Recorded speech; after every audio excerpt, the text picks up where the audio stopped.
تلقى منتخب الجزائر لكرة القدم ومدربه جمال بلماضي تحذيرا من قبل الاتحاد الأفريقي لكرة القدم كاف بسبب زياراته المتكررة لملعب السلام بمدينة بواكي، والذي سيحتضن مباريات الخضر في بطولة كأس أفريقيا التي ستنطلق في ساحل العاج يوم السبت المقبل.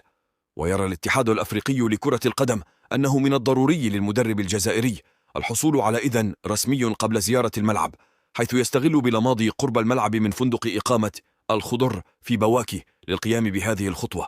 ورفض الاتحاد الجزائري لكرة القدم الإقامة في منطقة سيتي كان المخصصة للمنتخبات المشاركة في كأس أفريقيا، كونها لا توفر أدنى شروط الراحة والتركيز للوفد الجزائري بحسب ادعاء الاتحاد الجزائري.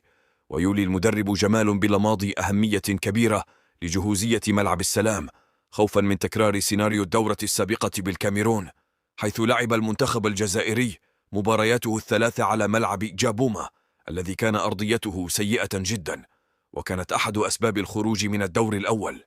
ويبدو أن الاتحاد الأفريقي لكرة القدم كاف لا يرغب في تكرار ما حدث في الدورة السابقة، حيث أثار سوء أرضية ملعب جابوما جدلا كبيرا.